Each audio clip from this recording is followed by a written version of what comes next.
In the summer of 1994, thousands of people stood outside an office building in Moscow. Some were crying, some were screaming. A few, according to multiple reports at the time, threatened to set themselves on fire. They weren't protesting the government. They were protesting because they couldn't get their money out of a company that, for a few months, had made them feel richer than they'd ever been in their lives. The man behind that company didn't look like a criminal mastermind. He looked, as one Russian journalist later put it, like a gym teacher who'd wandered out to take out the trash. His name was Sergei Mavrodi, and before this story is over, he will be elected to government from a jail cell, run for president of Russia, and build, by some estimates, the largest Ponzi scheme in the history of the world. Larger, in raw number of victims, than Bernie Madoff. Larger than almost anything Americans have ever seen. This is the story of MMM. And to understand how it happened, you have to understand the country it happened in. To Americans, the closest comparison is hard to find, because nothing in modern American history really matches what happened in Russia between 1991 and 1994. The Soviet Union, a nuclear superpower that had existed for almost 70 years, simply stopped existing. Overnight, the government that controlled prices, jobs, and the entire economy was gone. In its place, a market economy that nobody in the country had ever lived under. The new Russian government under President Boris Yeltsin pursued a strategy that came to be called shock therapy, lifting price controls all at once instead of gradually. The economist who helped design it, American Jeffrey Sachs, later said it had worked in Poland but failed in Russia. What failure meant in practice? By the end of 1992, inflation in Russia had passed 2,000% in a single year. Industrial output eventually fell by roughly 40% compared to the last years of the Soviet Union. Life expectancy for Russian men dropped by more than 6 years between 1990 and 1994. Picture this happening in America. The bank account you'd spent 30 years building becomes worth less than a week's groceries. And it happens in months, not years. That's what happened to ordinary Soviet-era savings. People who had worked their whole lives and saved diligently, the way they'd been told a good Soviet citizen should. Watch those savings become worthless paper. And now they were being told, this is capitalism. Welcome to the free market.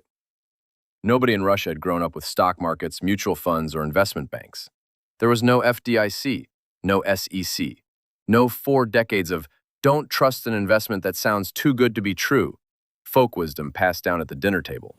There was just fear, devastated savings, and a desperate hunger for someone, anyone, to offer a way out. Sergei Mavrodi was born in Moscow on August 11, 1955. He trained as a mathematician and worked as one of the Soviet Union's early computer programmers.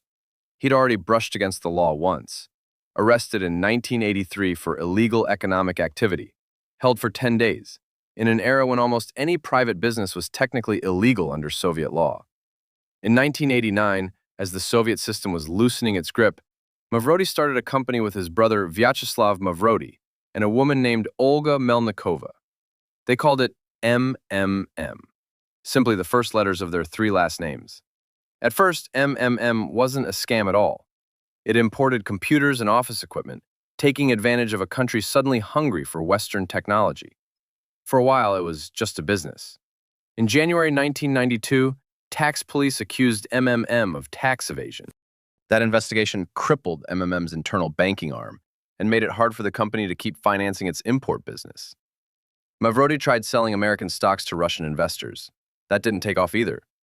So he pivoted. And in February 1994, MMM stopped being an electronics importer and became something else entirely. A public company selling its own shares directly to ordinary Russians, promising annual returns of up to 3,000%. Here's the mechanism, stripped down to what it actually was. MMM sold shares for 1,000 rubles each, worth about 65 cents at the time. The price of those shares wasn't set by any stock exchange, any earnings report, any analyst. Mavrodi set it himself, by hand, following one rule. Tomorrow's price is always higher than today's. That's it. That was the entire investment strategy. The company wasn't building factories or developing products. It was paying off yesterday's investors, using the money brand new investors had just handed over, and pocketing the difference. In the US, we have a name for this, a Ponzi scheme, after Charles Ponzi, who ran a similar scam in Boston in the 1920s.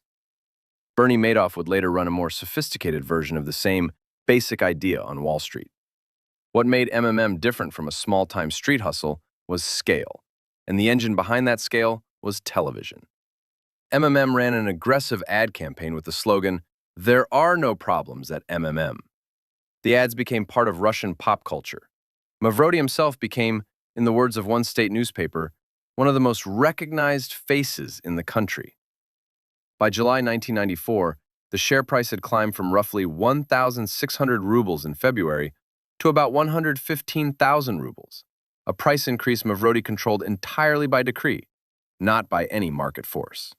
At one point, MMM's privately printed notes, called Biletov, each bearing Mavrodi's own face, became so trusted that some people started using them like an alternate currency, trading them for goods on the street, the way you might use a gift card today. Except this gift card was issued by a man with no banking license and no accountability to anyone. Mavrodi himself later described the scale of cash flowing through his company. "It was impossible to count the money," he said in a 1994 interview. "We estimated it by eye, by the roomful."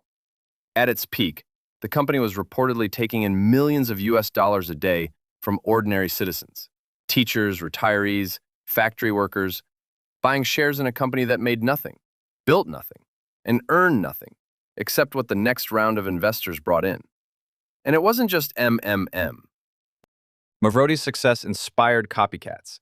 Companies like Tibet, Chara, Cooper Invest, Telemarket, and Germs, all running similar pyramid schemes with their own aggressive ad campaigns. One competitor promised annual returns of 30,000%. The entire country was, for a few months in 1994, swimming in fake money built on television advertising. The Russian government wasn't blind to what was happening. In June 1994, President Yeltsin issued a decree meant to protect investors from false advertising. On July 12, 1994, the Ministry of Finance publicly listed MMM among companies that had illegally issued unregistered securities. It didn't matter. The ads kept running. The line to buy MMM shares kept growing. Every pyramid scheme runs on the same fuel. New money coming in faster than old money goes out. The moment that reverses, even slightly, the entire structure is mathematically doomed. There's no fixing it. There's no bailout. The math simply stops working.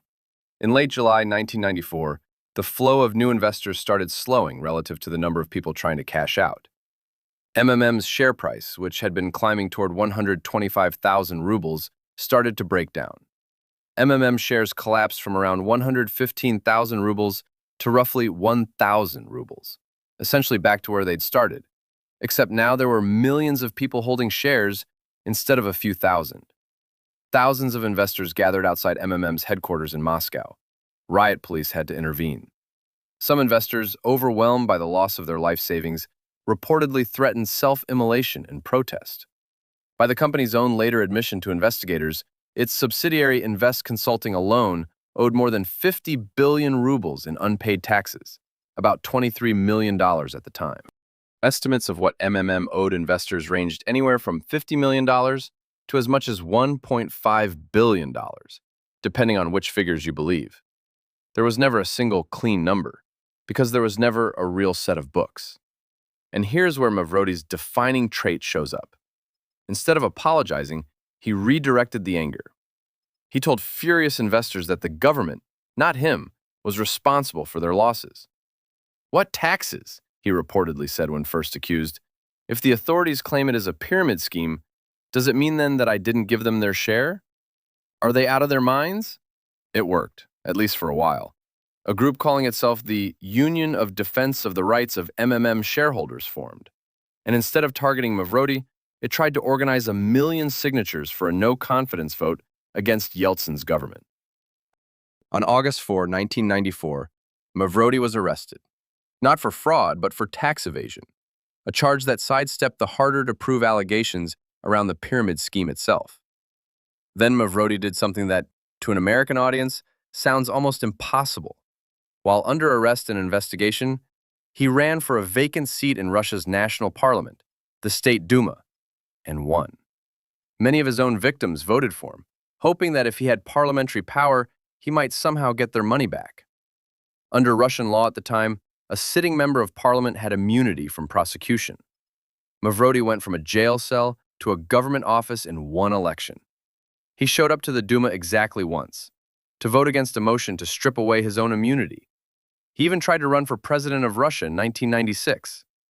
That bid was rejected after officials found that most of the signatures he'd submitted to qualify were forged. In October 1995, the Duma finally voted to remove his immunity. MMM formally declared bankruptcy in September 1997. Mavrodi disappeared. He was placed on an international wanted list. Investigators believed he might have fled to Greece. In reality, he likely never left Moscow. He spent years hiding in plain sight, in a rented apartment in the city, reportedly running a new scheme, a fake virtual stock exchange called Stock Generation, under a false identity. He was finally arrested in Moscow in February 2003, almost 9 years after the original collapse. On April 28, 2007, a Moscow court convicted him of defrauding roughly 10,000 investors out of 110 million rubles, about $4.3 million. That conviction covered only a small fraction of MMM's full reach. Most of the money was simply gone, likely moved through offshore accounts that were never recovered. His sentence?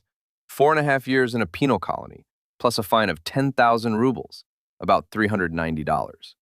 For American context, 2 years after Mavrodi's sentencing, Bernie Madoff was sentenced in New York to 150 years in prison for a Ponzi scheme widely estimated near $65 billion on paper. Madoff's victims were largely wealthy individuals and institutions in a country with deposit insurance and securities regulators. MMM's victims were ordinary citizens in a country with almost none of those protections, and Mavrodi's actual prison time amounted to barely more than what he'd already spent in pretrial custody. He was released almost immediately after sentencing. Here's the part of this story that's almost stranger than the original scheme. Mavrodi didn't hide what he was doing the second time. In January 2011, he launched MMM 2011, asking people to buy units of a currency he invented called Mavro. And unlike the first MMM, he said the quiet part out loud. "It is a naked scheme, nothing more," Mavrodi told reporters at the time. "People interact with each other and give each other money, for no reason." He framed it as an attack on the global financial system itself, claiming he wanted to destroy what he considered an unfair system and replace it with something new. Because Russian law didn't classify pyramid and Ponzi schemes as illegal outright, MMM 2011 was able to operate completely in the open. It ran for about 15 months before Mavrodi froze it in 2012, halting payouts once again. And then he exported the model. Mavrodi launched MMM-branded schemes in India, China, South Africa, Zimbabwe, and Nigeria between 2011 and 2016, always openly describing them as mutual aid pyramids, always promising returns between 30 and 100% a month. In South Africa, the scheme spread so fast that both the country's government and even the Russian Communist Party issued public warnings telling people not to participate.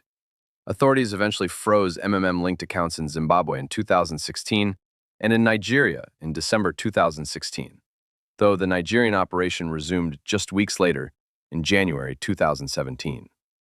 Even the United States wasn't entirely untouched. Mavrodi's earlier stock generation virtual exchange drew the attention of the U.S. Securities and Exchange Commission. A district court initially ruled the SEC didn't have grounds to act. But in 2001, a federal appeals court reversed that decision, and by 2003, the SEC had obtained permanent injunctions against the scheme's operators. Sergei Mavrodi died of a heart attack in a Moscow hospital on March 26, 2018. He was 62. Russian media reported that his funeral was paid for by the very investors who had put money into MMM 2011. By nearly every estimate, between 10 and 15 million people lost money to Mavrodi's schemes across his lifetime, making MMM, in terms of sheer number of victims, one of the largest financial frauds ever recorded anywhere in the world. It's tempting to tell this story as something that could only happen in a chaotic, post-Soviet country with no functioning financial regulators. And the conditions in Russia in 1994 did make it uniquely possible at that scale.